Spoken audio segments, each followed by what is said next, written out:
Hola, ¿qué tal? Muy buenas tardes. Mi nombre es Alonso Zuna Maruri y el día de hoy, junto con mis compañeros María José, Santiago, Óscar, José Manuel, Elvira y Miguel Alejandro, les platicaremos un poco acerca de la situación, problema, contaminación del aire, de la materia, fundamentos de la estructura y transformación de la materia. Ahora hablemos de las sustancias gaseosas y sólidas contaminantes del aire. Empecemos por las gaseosas.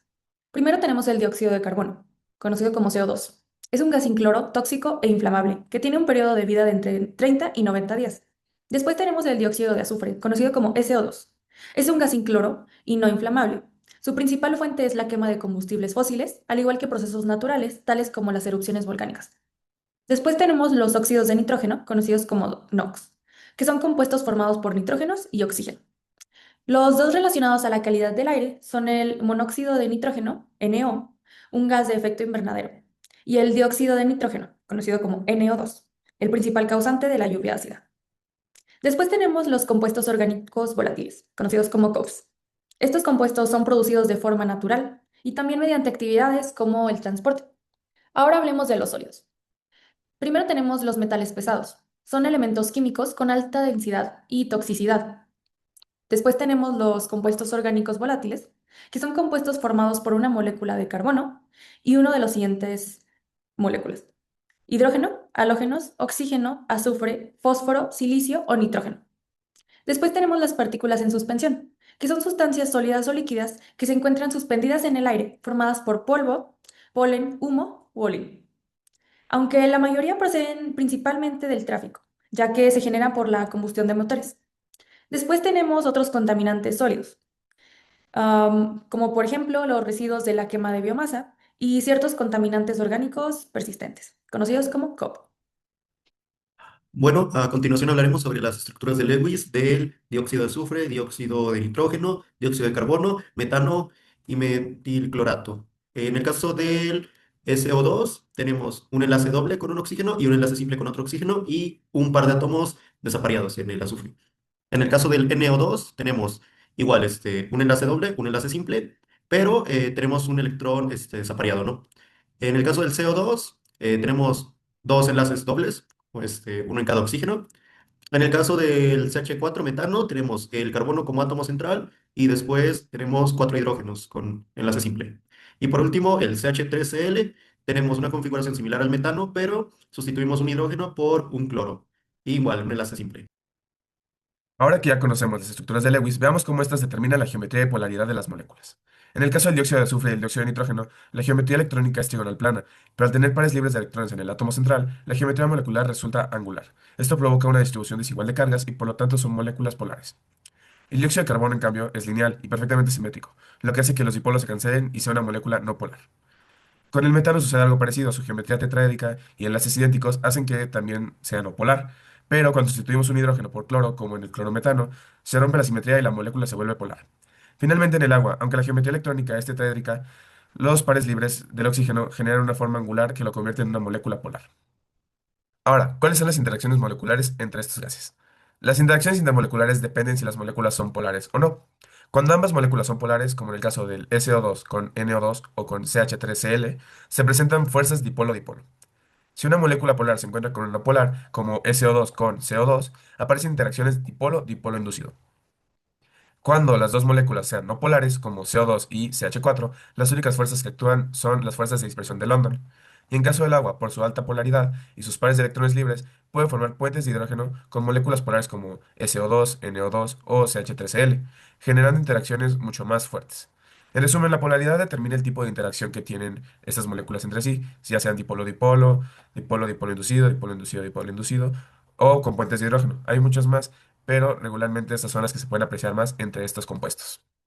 Bien, ahora hablaremos de las reacciones de NOx y de SOx que se forman con el agua. Primero que nada, ¿qué son los NOx y los SOx? También conocidos como óxidos de nitrógeno y óxidos de azufre. Son gases contaminantes que se encuentran en el ambiente con nosotros y principalmente son producidos por la quema de combustibles fósiles, el trabajo de la industria, el uso de automóviles, de camiones, plantas de energía, etc.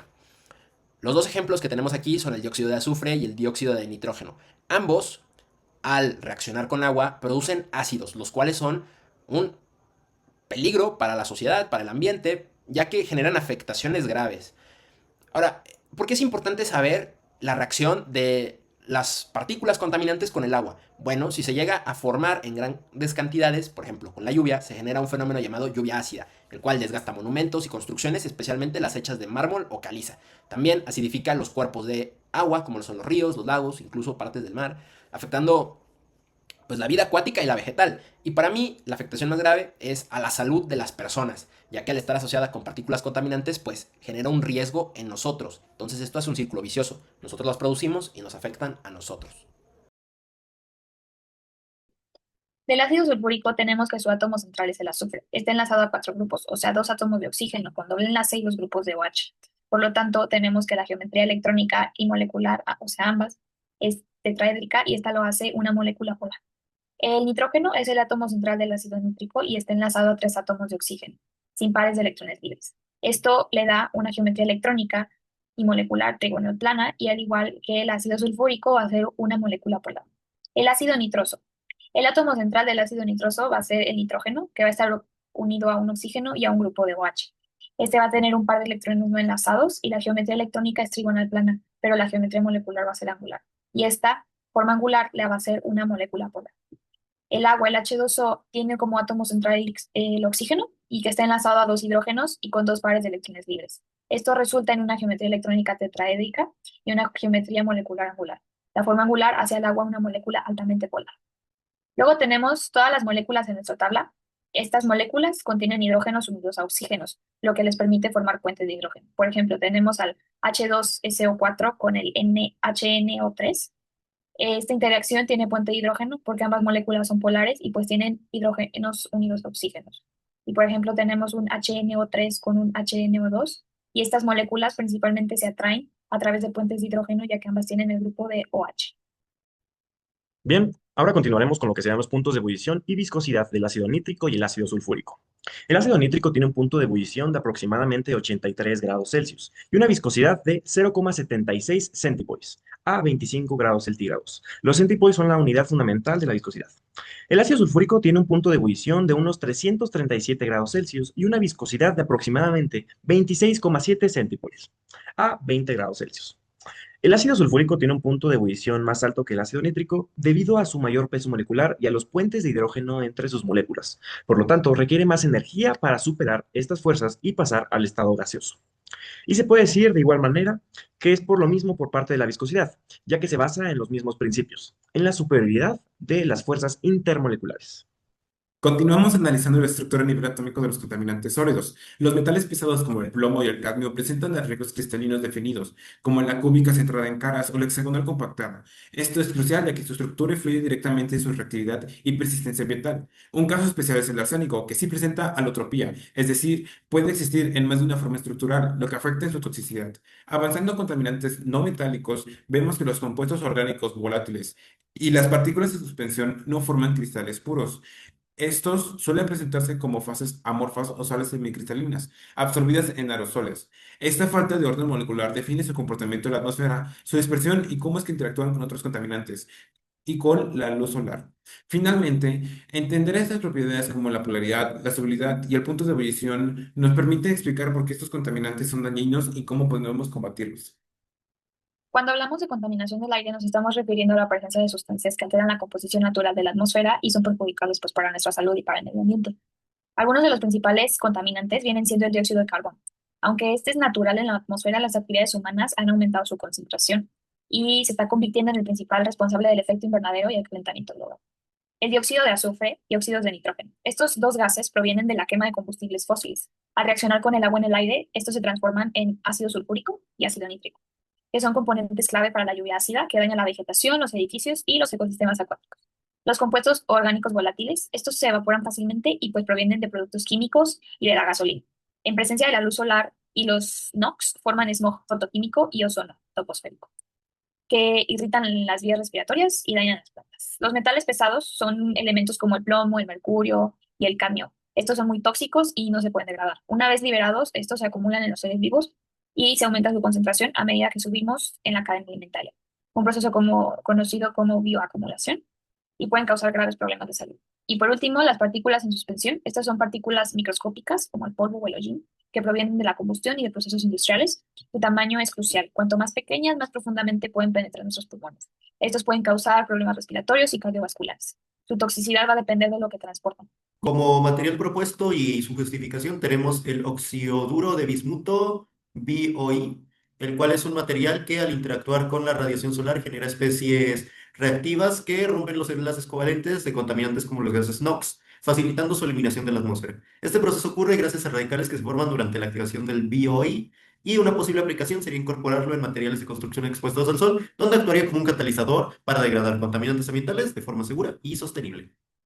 Ahora hablaré de las interacciones intermoleculares del biol con los contaminantes. Son 4 pasos realmente sencillos. Primero que nada, no les mencioné anteriormente, pero los NOx son moléculas polares, por lo cual tienen solubilidad limitada. Esto significa que no son solventes o no se pueden disolver en todas las sustancias. Ahora bien, en el segundo paso, al interactuar con el oxiyoduro de bismuto, se forman interacciones dipolo-dipolo.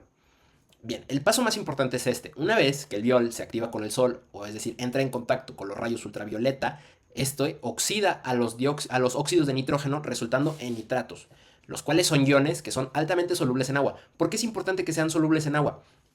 Ya que si son solubles en agua no se generan estas reacciones químicas, las cuales mencioné, como lo son los ácidos, que son realmente dañinos para el planeta. Entonces, a esto le podemos denominar como un proceso de autolimpieza que nos permite retirar estas partículas contaminantes del ambiente. Hablemos de tecnologías ya existentes. Un caso importante fue alcanzado en 2015 en México por investigadores de la UNAM, quienes lograron crear una película delgada de BioI.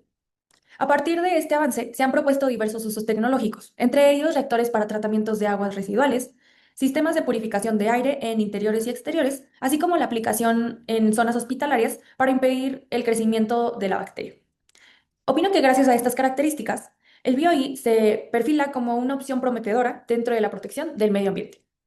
Bien, ahora compararemos lo que sería esta nueva propuesta con respecto a lo que es empleado hoy día con regularidad. Esto es una comparación entre el oxiduro de bismuto con el dióxido de titanio. Bien, dentro de las ventajas que ofrece el oxiduro de bismuto están que es amigable con el medio ambiente, que es de bajo costo de producción y operación en general, que tiene una acción antimicrobiana y que ha demostrado una gran resistencia y degrada compuestos no biodegradables. Ahora, de sus desventajas observan problemas en las tasas de difusión y absorción de algunos contaminantes, que en aplicaciones solares se reduce la eficiencia debido a la intermitencia de la luz solar y que presenta problemas en la operación continua. Esto es, que en alguna de la maquinaria no está en las capacidades de aguantar mucho tiempo en continuidad o en funcionamiento. Por el lado del dióxido de titanio, como ventajas están el bajo costo y abundancia de la materia prima, alta actividad fotocatálica, ya que permite degradar contaminantes orgánicos, eliminando de igual manera microorganismos patógenos, y que cuenta con una alta vida útil, debido a los pares electrón-hueco. Ahora, por el lado de las ventajas, está que tiene una gran dependencia a lo que sean los rayos UV, a los rayos ultravioleta, ya que solo puede absorber este tipo de fotones. Ahora, la recombinación de los electrones huecos no es del todo buena, ya que este limita su eficiencia, ya que se libera en forma de energía y a veces no participa en lo que sería la misma reacción. Ahora, también fomenta en la liberación de bromato, una sustancia perjudicial. En conclusión, ambos de los métodos tienen sus partes buenas y malas, pero de igual manera, el oxiduro de bismuto es una alternativa que también podría probarse. Simboliza una nueva forma en la que podamos encaminarnos a un camino más renovable y limpio. Y de igual manera, al este poder aprovechar y absorber fotones de diferentes longitudes permite una acción más grande para abatir este problema. Continuando con el marco legal internacional que aborda la crisis ambiental, todo comenzó con el Convenio de Viena en 1985, que fue el primer acuerdo global para proteger la capa de ozono, sentando las bases para la cooperación internacional. Esto llevó al Protocolo de Montreal en 1987, un acuerdo histórico vinculante que estableció metas concretas para eliminar las sustancias que agotaban o que dañaban a la capa de ozono. Entre ellas, México fue uno de los primeros países en firmarlo, además de que este es el único tratado que está firmado y ratificado por todos los países de la ONU. Avanzando en los siguientes años, el Protocolo de Kioto de 1997 fue la primera respuesta global para el cambio climático, obligando legalmente a países industrializados a reducir sus emisiones de gases de efecto invernadero. Complementariamente, el Protocolo de Gotemburgo se enfocó en contaminantes específicos que hemos estudiado, como los óxidos de azufre y nitrógeno, estableciendo techos de emisiones nacionales para combatir problemas concretos que analizamos: la lluvia ácida, la eutroficación, la formación de ozono stratosférico o smog. Juntos, estos acuerdos representan la aplicación de fundamentos científicos y químicos, como el comportamiento de los gases y su reacción. Además de mostrarnos cómo es que los países cooperan teniendo la tendencia para poder salvaguardar al mundo en el que vivimos.